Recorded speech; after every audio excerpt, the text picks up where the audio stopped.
thanks very much, Darren, and thanks for the invitation to talk to you tonight. I started reading the Spirit level. I've got about a quarter of the way through, and I'm very, very impressed. Stop. No, stop. I'm just having a temporary break. But it's very, very demanding. But I was really impressed with the mastery of the detail of the arguments, and I think Richard and his colleagues should congratulate you for bringing that into the public arena. Well, tonight I'm going to talk specifically about low pay. And we all know there are many issues surrounding low pay, and I've been asked to focus on the question of what role low pay plays in creating or maintaining inequality, and what role the mayor and the GLA can play in addressing this issue. So first I want to try and define low pay. How do we do that? For purposes of illustration, let's just take the National Statistics Office annual survey of hours and earnings, which gives us a median figure of £31,323 per annum. And that's for a full-time employee. That figure jumps to a median of £33,384 in London. There are lower and higher figures available, of course, but as I said, it's just simply for illustrative purposes. Now, in contrast, a worker on national minimum wage, working 40 hours a week, would earn £12,324. So I think it's relevant that they can be accurately described as the working poor. That huge gap between the median income and national minimum wage. Now, without looking at extremes between the top 10% of earners and the rest of us, there is clearly a quantifiable inequality of income between those earning median income and those on low pay. And how does this income gulf impact on the working poor and help create the conditions which cause inequality? I will use the experience of hotel room cleaners, so I'm currently working with them, and I'll describe a typical working day to illustrate my argument, and also, if you like, bring to you the experience of what it's like to work on low pay. First requirement if you have a job is to be at your place of work in good time. Many hotel workers work in central London, and as they are on national minimum wage, they cannot afford housing anywhere near their workplaces, and therefore many of them have to find affordable housing in outer London. Now what that means is that they're going to have to get a bus into work. They can't afford tube fares, and so as a result of that, many of them spend up to 4 hours a day travelling, leaving home around 5:30 when their children and their partners in bed, and to get up in time to get the bus for what is usually a 2-hour journey to start work at around 8 o'clock. The accommodation they have is very often multiple occupancy, and the lack of living space and privacy is not uncommon. However, when they get to work, they're given a schedule of rooms to clean, and this can vary up to 16 rooms, 13 to 16 rooms is kind of normal. And that would very much depend on whether the rooms are currently occupied or checked out. Now, to try and understand the workload this gives an individual, you've got to consider the expectations and standards we would all expect if you were to check into a London hotel this evening and pay between £150 and £250 for privilege, is the current going rate in London.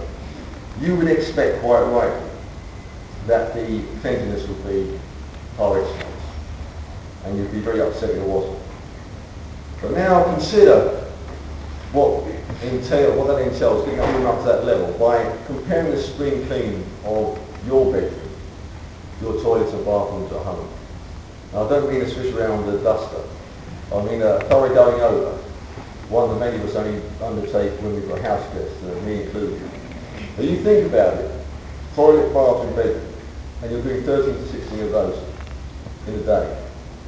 The effort demand is incredible. With 13 toilets, 13 sinks, 13 baths, 13 beds to make, 13 carpets to hoover, 13 bathroom floors to mop, 13 televisions, tables and work surfaces, all to dust and clean and polish. And all this is carried out, of course, in centrally heated rooms.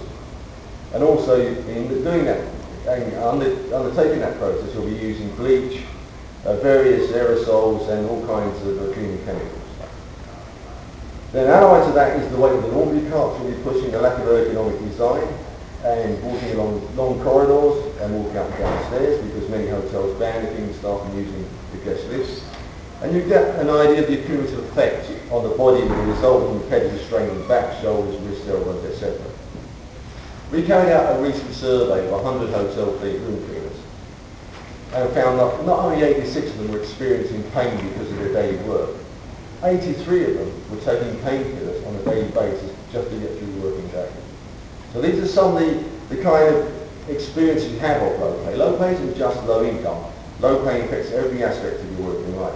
And remember that working day is effectively 13 to 14 hours, and you're getting £47.44 for the privilege. Now, when you consider that workload, it's not surprising that when these workers get home, they're absolutely exhausted. Many don't see their children in the mornings, and in the evenings are quite often too tired to provide them with the time and consideration and support they feel they should give them. Many feel guilty they don't pay enough attention to what their children have to say, their interests, or listen to them about their day or assist them with their homework. Many have partners feel the same way. They feel a strain on the relationship because they're tired and can't engage at so many levels. And for the same reasons, many migrant workers and the hotel industry in London is absolutely dependent on migrant workers. Do not attend any English classes that may be available to them, or take up any educational opportunities that may be available to them, because they're simply too tired. They just can't do it. The weekends obviously offer all of us who work the best opportunity to spend time with our families and pursue our leisure and other interests. However, many hotel room cleaners, because of their low income, actually do a second job at the weekends to supplement the family income. Even if they don't, they spend a Saturday or Sunday catching up on sleep.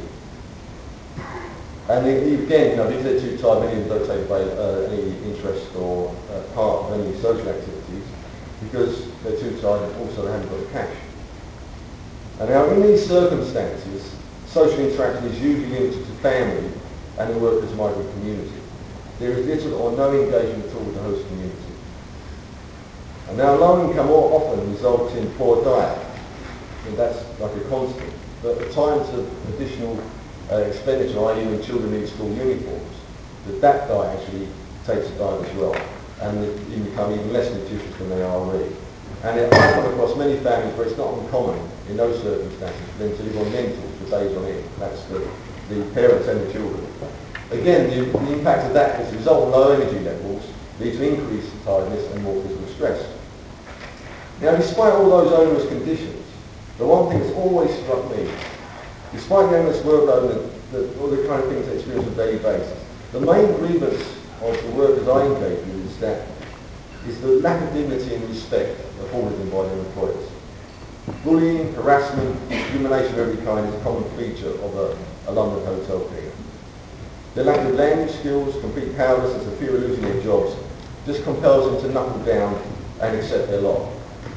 This in turn leads to the corrosion of self-esteem, frustration and high levels of stress. Now, to one extent or another, all the global hotel chains operating in London use employment agencies for their labour supply. And these agencies are invited to compete for the contracts from the global hotel chains. And they all do so based on the national minimum wage. Now, the employment structure that these global hotel chains have devised locks low pay into the industry and gives them, the hotel chains, the excuse to off their hands on responsibility for the people who deliver these huge profits to them. Now that means that most of the people who come across in a hotel are not directly employed by the hotel, they're employed by employment agencies. So in summary, low pay is the constant companion of low status. Low pay creates inequality of access to time. Low pay does not allow for a balanced nutritional diet. Low pay inhibits the provision of support and encouragement to children in their education and social development. Low pay reduces access to a quality housing environment. Low pay denies access to educational and vocational skills and qualification. And low pay denies access to a rich and vibrant social life. I could of course go on, but suffice to say that all these other consequences of low pay lead to inequality. The only positive thing I can say about low pay is that it is not necessary. Especially not in the hotel sector in London, which is the most profitable in Europe, which has the highest room rates in Europe, the fastest growing city sector in the world, and which has identified the next 2 years as being the most profitable ever. So, what can the Mayor and the GLA do about this? First of all, the Mayor has been very vocal in publicising the view that private sector employers in London should pay the living wage. Now, that support is laudable and very, very welcome. Unfortunately, it's been completely ignored by hotel employers. What I believe we should do now is each week name and shame a low-pay employer in London. And I suggest you could start on one of the worst culprits in my view. And that is Intercontinental Hotel Group. They were awarded the Tier 3 commercial partner sponsorship in the Olympic contract to provide hotel accommodation for the IOC, the International Olympic Committee, and service the athletes' village in 2012. Despite the fact that the Intercontinental Hotel Group signed up to the Principles of Cooperation between London 2012 and the TUC, he has steadfastly refused to even meet with the union to discuss the woeful conditions that workers experience in our hotels. And now many of their workers in these hotels are on national minimum wage. This week, purely coincidentally, but very conveniently for me, they announced their profit levels yesterday. And last year, they made a profit in excess of £247 million. Now bear in mind that one of the biggest profit centres is London, and that they're paying their workers national minimum wage. Now this is the company that's meant to be the hospitality flag bearer for our city in 2012. So I think that the mayor could do something useful about low pay. Point the finger at Intercontinental Hotel Group and say, listen, you can afford it, everyone benefits, please meet your responsibilities to the workers in your hotels. In the medium term, what a mayor could do would be to use planning for economic development, hotel construction or conversion to demand that hoteliers pay the living wage and allow trade union access to all workers in the hotels as a condition for planning permission. United London Citizens, and London Citizens obviously I'm going to give them a huge amount of credit for bringing the living wage to public notice. It's been an 11-year struggle and they've done a brilliant job. Together we produced a strategy document called Rooms for Change that puts forward a case for economic and social justice for London hotel workers. If I was interested in getting a copy, please see me afterwards. And this argues the case that these companies can afford to pay the living wage for all the reasons that we're saying that equality is sort of an issue that has to be addressed. Now if they did pay the living wage, the status of these occupations, especially hotel room cleaners, would increase. And London hotel sector would be more attractive to Londoners, including young people looking for entry-level jobs. It's very difficult to find many Londoners work in London hotels because the pay is so low, you can't afford to live in London on those conditions.